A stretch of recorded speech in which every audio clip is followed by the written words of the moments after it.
منزل کو دیکھتا ہے وہ جان لیتا ہے کہ کامیابی کس کے مقدر کی چیز ہے۔ یہ تو سفر کی ابتدا ہے، جب سفر ختم ہوگا، جب منزل پر آئیں گے تو معلوم ہوگا کہ یہ آج کا اجلاس کتنے بڑے اجلاس میں تبدیل ہونے والا ہے انشاءاللہ العزیز۔ تو بندگان خدا، حضرت ابراہیم علیہ نبینا علیہ الصلوۃ والسلام نے فرمایا ربی انی اسکنت من ذریتی بواد غیر ذی زرع عند بیتک المحرم، دعا کر کے کہا اور فرمایا کہ ربنا لیقیموا الصلاۃ، کیا دعا کر رہے ہیں؟ اے اللہ یہ نماز کے پابند ہوں، ان کو کھانا دے، ان کو پانی دے۔ یہ فکر نہیں ہے حضرت ابراہیم علیہ السلام کو، وہ جانتے ہیں ان کی غذا تو ان کے قدم چومتی ہوئی آئے گی، ان کی روٹی تو ان کو تلاش کرتے ہوئے آئے گی، ان کا اناج، ان کا غلہ تو ان کی تلاش میں نکلے گا اور ان تک پہنچ کر دم لے گا۔ کھانے کی دعا نہیں کی، پانی کی دعا نہیں کی، کس بات کی دعا کی؟ ربنا لیقیموا الصلاۃ، اے اللہ یہ نماز کے پابند ہو جائے۔ یہ اپنی بیوی کے لیے نہیں ہے کہ حضرت حاجرہ نماز نہیں پڑھیں گے، تصور نہیں کیا جا سکتا۔ حضرت اسماعیل نماز نہیں پڑھیں گے، نہیں، ان کی نسل سے آنے والے بھی پابند نماز ہو جائیں، یہ دعا ہے حضرت ابراہیم کی۔ جو لوگ پیدا نہیں ہوئے ہیں ان کے لیے دعا کر رہے ہیں، مولا تبارک و تعالیٰ میرے اسماعیل کی نسل سے جو آئے گا وہ نمازی بن کے آئے، نمازی کہلائے، بے نمازی نہ ہو۔ تجھے بے نمازی کے نام سے نفرت ہے، تو بے نمازیوں سے چڑھتا ہے اور تیرا حبیب بے نمازیوں سے نفرت کرتا ہے، نماز کو ناجائز کہنے والے سے نفرت کرتا ہے۔ تیرے حبیب نے ارشاد فرمایا، اللہ کا حبیب ارشاد فرماتا ہے کہ جعلت قرۃ عینی فی الصلاۃ، میری آنکھوں کی ٹھنڈک نماز میں ہے، دولت میں نہیں، ثروت میں نہیں۔ تو بندگان خدا، حضور کی آنکھوں کی ٹھنڈک جس نماز میں ہے، اگر اس نماز سے ہماری آنکھیں ٹھنڈی نہ ہوں تو ہم کیسے کہہ سکتے ہیں کہ ہم حضور کے غلام ہیں، امتی ہیں؟ تو بندگان خدا عرض کر رہا تھا، روز محشر کے جان گداز بود اولی پرسش نماز بود، سب سے پہلے قیامت میں جس عبادت کے متعلق سوال کیا جائے گا وہ نماز ہے۔ اول ما یحاسب بہ العبد الصلاۃ، سب سے پہلے جس عبادت کے بارے میں حساب لیا جائے گا، حدیث شریف میں آیا کہ وہ نماز ہے۔ تو بندگان خدا عرض کر رہا تھا کہ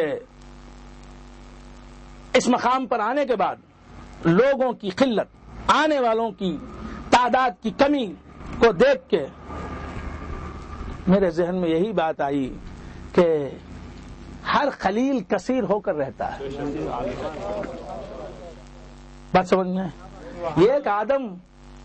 ایک حضرت آدم کی اتنی ضروریت ہے، ایک سے انیک ہو گئے تو کم ہی زیادہ ہوتا ہے، اور جو زیادہ ہوتا ہے وہ کم ہوتا ہے۔ خلیل کے مقدر میں کثیر ہونا ہے اور کثیر کی قسمت میں خلیل ہونا ہے۔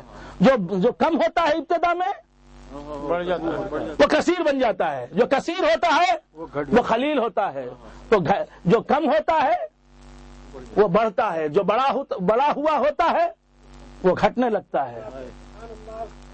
تو بندگان خدا عرض کر رہا تھا کہ حق تبارک و تعالیٰ کا بے انتہا فضل و کرم ہے کہ اس نے ہمیں اپنے محبوب کے قدموں میں آنے کی توفیق مرحمت فرمائی۔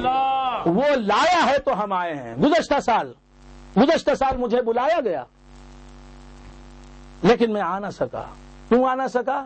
کہ لانے والا لایا نہیں تو میری کیا مجال کیا تھا، اور بلانے والے نے بلایا نہیں تو میری کیا مجال کیا تھا۔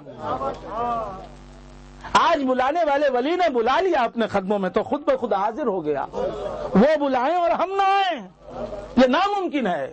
جس ولی کے بھی در پر حاضری دینے کا تمہیں موقع ملے تو اس عقیدے کے ساتھ حاضری دو کہ انہوں نے بلایا ہے تو ہم آئے ہیں،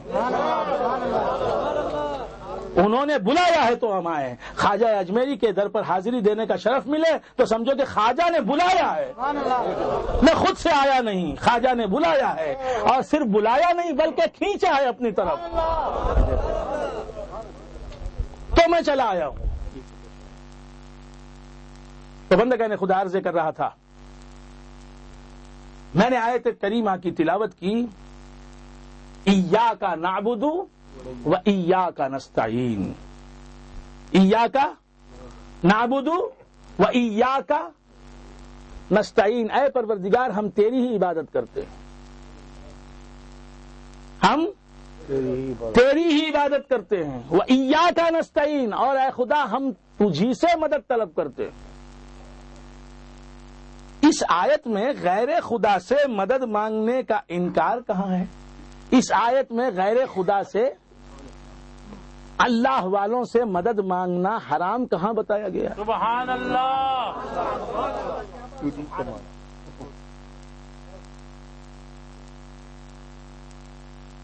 ایاک نعبد، اے پروردگار ہم تیری ہی عبادت کرتے ہیں، تجھی کو پوچھتے ہیں، وایاک نستعین، اور اے پروردگار ہم تجھی سے مدد طلب کرتے ہیں۔ اس میں یہ نہیں کہا گیا ہے کہ اللہ کے محبوبین سے مدد مت طلب کرو، اللہ کے برگزیدہ بندوں سے مدد مت طلب کرو، بلکہ یہ کہا گیا ہے کہ اللہ کے غیر سے مدد طلب ہی نہیں کی جا سکتی۔ بندہ اللہ کی بارگاہ میں حاضر ہو کے کہہ رہا ہے کہ مولا ہم تو تجھی سے مدد طلب کرتے ہیں، سبحان اللہ۔ ہم تو تجھی سے مدد طلب کرتے ہیں، اور صیغہ خطاب کا ہے، سمجھنے کی کوشش کریں۔ اگر اللہ نہ سمجھائے تو میں کیا کروں؟ بے شک کوئی اگر خدا نہ سمجھائے، نہیں سمجھا۔ تمہارے جہل کو علم میں تبدیل کرنا نہ چاہے تو میں کیا کروں؟ اللہ سمجھائے تو سمجھ میں آئے بات۔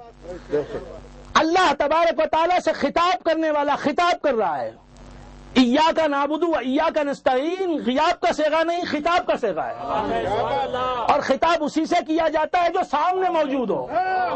تو بندگان خدا، بندہ اللہ کی بارگاہ میں حاضر ہوا ہے، بندہ خدا کے سامنے ہے، خدا بندے کے سامنے ہے، یہ اس کے روبرو ہے، وہ اس کے روبرو ہے، روبرو ہے اور گفتگو کر رہا ہے اپنے پروردگار سے کہ ایاک نعبد و ایاک نستعین، اے پروردگار اب تو ہمارے لیے غائب نہیں ہے، اب تو ہماری سبحان اللہ۔ نگاہوں سے اوجھل نہیں ہے۔ جب تک خیومی شاہ صاحب میری نگاہوں سے اوجھل تھے، میں نے غائب کے صیغے استعمال کیے کہ خیومی شاہ صاحب نے کہا کہ وہ کل دلی جانے والے ہیں، اور انہوں نے یہ کہا کہ ان کا ایک بیٹا بھی ان کے ساتھ جانے والا ہے، یہ غائب کے صیغے استعمال کر رہا تھا، لیکن جب وہ سامنے آ گئے تو اب میں وہ نہیں کہوں گا خیومی شاہ صاحب آپ کب تشریف لائے، کیا دلی کے جانے کا پروگرام منسوخ ہو گیا؟ آپ کب دلی جائیں گے اور آپ اپنے کس فرزند کو ساتھ لے جائیں گے؟ تو یہاں وہ آپ میں بدل گیا۔ کب بدل گیا؟ جب وہ سامنے آ گئے تو صیغے خطاب کے شروع ہو گئے، غیاب جاتا رہا، خطاب آ گیا۔ بات سمجھ میں آئی؟ تو یہاں اللہ تبارک و تعالی سے بندہ خطاب کر رہا ہے، ایاک، کاف خطاب ہے، اے پروردگار ہم تیری ہی عبادت کرتے ہیں۔ تو معلوم یہ ہوا پروردگار چھپا نہیں ہے، سامنے ہے، حاضر ہے، وہ بندے کے سامنے ہے اور یہ اس کے روبرو ہے۔ اب خطاب کر رہا ہے، ایاک نعبد، اے پروردگار ہم تیری ہی عبادت کرتے ہیں۔ تو جب معبود نظر آ جاتا ہے، معبود کا شہود ہو جاتا ہے، معبود کی دید ہو جاتی ہے، تو غیاب کا صیغہ استعمال کرنا بے وقوفی ہے، خطاب کا صیغہ استعمال کیا جاتا ہے۔ تب وہ نہیں کہا جاتا، تو کہا جاتا ہے، تو۔ بیوی کسی اور جگہ تھی، شوہر کہتا ہے وہ آئے گی اور اس کا کھانا رکھو ورنہ وہ بھوکی رہ جائے گی، وہ کا صیغہ، غائب کا صیغہ۔ جب وہ سامنے آ گئی، بیوی آ گئی، اب شوہر کیا کہے گا؟ وہ کہاں گئی تھی؟ نہیں، تو کہاں گئی تھی؟ تیرا کھانا تیرا انتظار کر رہا ہے، تو کھا لے۔ سبحان اللہ۔ تو ایاک نعبد، اللہ تبارک و تعالی خطاب فرما رہا ہے، اللہ خطاب نہیں کر رہا ہے، بندہ خطاب کر رہا ہے. کیوں؟ کہ بندہ تو ہمیشہ خدا کے سامنے ہے، بندے کے سامنے خدا ہے، گیا ہے، لہذا بندہ خدا سے مخاطب ہے، بندہ خدا سے مخاطب ہے. بات سمجھ میں آ رہی ہے؟ ایاکا، اے پروردگار ہم تیری ہی عبادت کرتے ہیں، ہم تیری ہی عبادت کرتے ہیں. حاضر تو ایک ہوا ہے،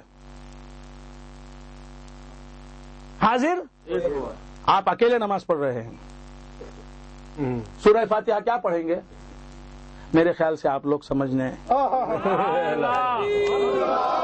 مردہ بن کے نہ بیٹھو، مردہ بن کے نہ بیٹھو، زندے بنو.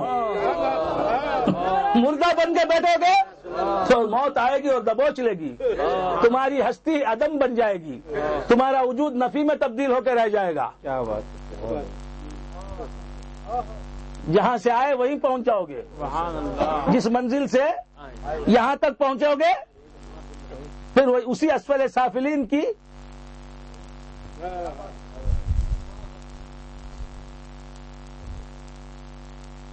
وادی میں تمہیں پہنچنا پڑے گا.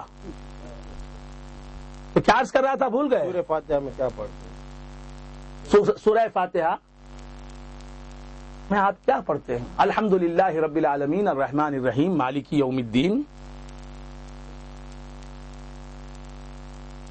الحمدللہ رب العالمین، سب تعریف اللہ رب العالمین کے لیے ہے. وہ اللہ جو 18,000 عالموں کو روزی دیتا ہے، پالتا ہے، ان کی پرورش کرتا ہے، ان کی تربیت کرتا ہے، انہیں ناقص سے کامل بناتا ہے تربیت دے کے. سب تعریف اس کی ہے، سب تعریف اسی کے لیے ہے. الحمدللہ رب العالمین الرحمن الرحیم، وہ بڑا مہربان، وہ نہایت رحم کرنے والا. الحمدللہ رب العالمین الرحمن الرحیم مالک یوم الدین، وہ روز جزا کا مالک. عبادت کا ذکر نہیں ہے، عبادت کا ذکر نہیں ہے تو سیغے بھی غیاب کے استعمال ہو رہے ہیں. جب تک معبود غائب ہے، جب تک معبود نظروں سے اوجھل ہے، آپ اردو سمجھتے ہیں نا، سبحان اللہ، تب تک عبادت کا ذکر نہیں ہے. جب پردے اٹھ جائیں تو پھر عبادت خود کرنے کو جی چاہتا ہے. تو اسی لیے عبادت کا پہلے ذکر نہیں ہے، معبود کا ذکر پہلے ہے. ایاکا نعبدو، ایاکا نعبدو، اے پروردگار ہم تجھی کو نعبدو پوجتے ہیں.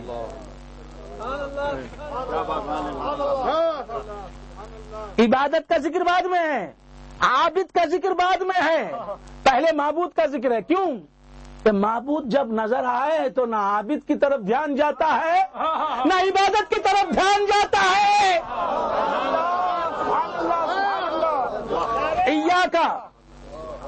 ایاکا نعبدو، تجھی کو ہم پوجتے ہیں، تجھی کو ہم پوجتے ہیں. ہم پوجتے ہیں کا لفظ بعد میں ہے، تجھی کو کا لفظ پہلے ہے.